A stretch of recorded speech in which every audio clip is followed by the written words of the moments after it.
attirons un maximum de personnes. C'est bon pour le développement économique, c'est bon pour l'emploi, c'est bon aussi pour notre pôle d'enseignement supérieur. Le président du Conseil général de Maine-et-Loire en est convaincu, la nouvelle est d'importance. Ce matin, à l'hôtel du département était officialisée l'implantation d'une université américaine à Angers. C'est une première en France.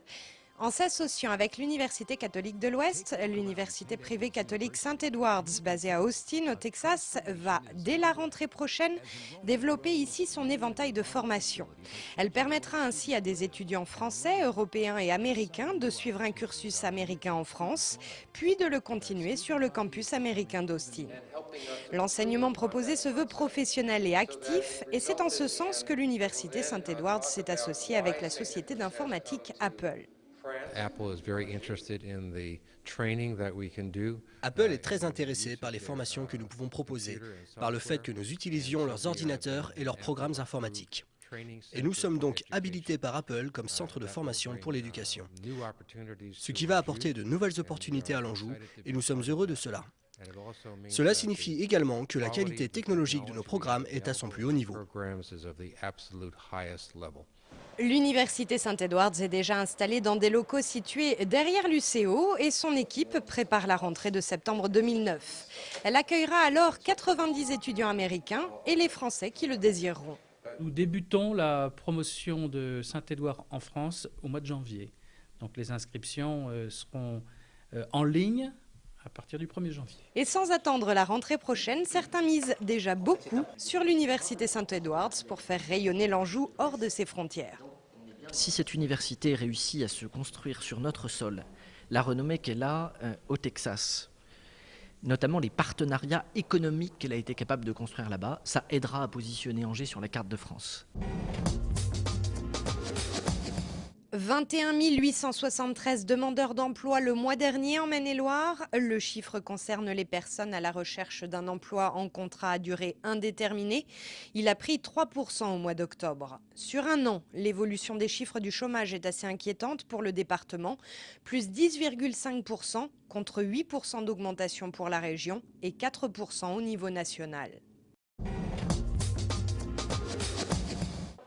Nous poursuivons notre série de reportages consacrés à la consommation avec aujourd'hui une question: manger bio et pas cher, est-ce possible? Pour y répondre, direction le jardin de l'avenir près de Bushman. Ce jardin est en quelque sorte un supermarché à ciel ouvert où les clients viennent eux-mêmes cueillir leurs légumes bio. C'est la première fois que René et sa femme viennent ici. Ils ont délaissé les allées des supermarchés pour celles du jardin. On n'aime plus vraiment les produits hyper calibrés qu'on nous vend maintenant. Bon, c'est de trouver un chou un peu biscornu, pourquoi pas, un peu d'originalité, quoi. Mais cette originalité a un certain prix. Les légumes bio sont en général un peu plus chers que ceux vendus en supermarché. Je pense que c'est un petit peu plus cher, mais bon, ce qu'on cherche pour l'instant, c'est plutôt la qualité. Et donc, pour nous, ça va. Et ça va d'autant plus qu'ici, au Jardin de l'Avenir, il est possible de faire quelques économies. Le fait d'aller cueillir, les gens vont payer 20% moins cher que dans la boutique bio. Donc, bien sûr, les gens s'y retrouvent en allant cueillir eux-mêmes les légumes. 1,10 €, c'est le prix d'une salade cueillie dans le jardin. 1,25 €, c'est la même salade, mais vendue en magasin. Un total de 27,81 €, s'il vous plaît. Manger bio tout en préservant son pouvoir d'achat, c'est donc possible. En plus, c'est bon pour la santé et ça n'a pas de prix. L'idée générale de ça, c'était de rendre les fines herbes beaucoup plus pratiques et rapides à utiliser. Une breloque pour l'inventeur. Nous vous parlions il y a un mois d'Éric Nitzel, un ingénieur plein d'idées, qui a créé le Fresh Mill, un container qui permet de conserver et de hacher tout type d'aromates. Fin novembre à Nantes, Langevin a remporté une médaille d'or au concours Lépine régional qui récompense les inventions les plus ingénieuses.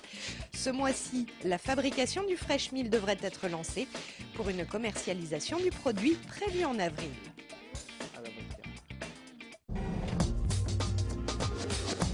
Les confrontations directes comme ça, si on les perd à chaque fois, le titre s'éloigne, ça c'est sûr.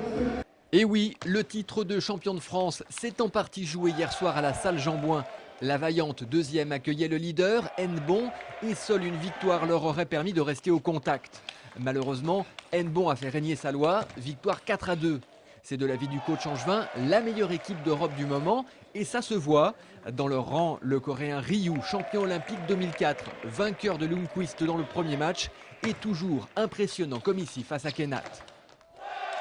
Certains voyaient déjà la Vaillante prendre une déculottée, mais ça n'a pas été le cas, au contraire. Le joueur suédois Moline a eu les moyens de donner l'avantage à son équipe dans le troisième match, mais il s'incline finalement 3-2.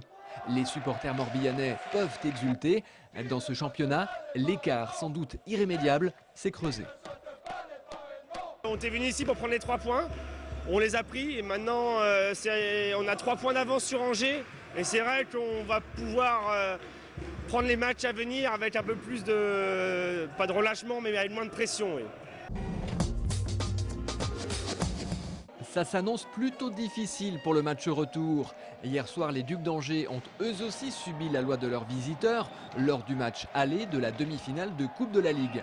Victoire des Brûleurs de Loup grenoblois 5-2.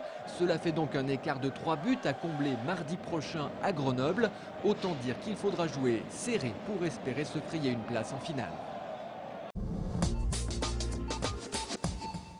Je ne peux pas travailler plus pour gagner plus dans ces conditions. Une idée de sortie pour le week-end avec un opéra qui sort des sentiers battus. La Belle Hélène de Jacques Offenbach est mise en scène ici par Mariam Clément. Les histoires d'amour des dieux de l'Olympe s'entremêlent pour proposer une opérette à grand spectacle.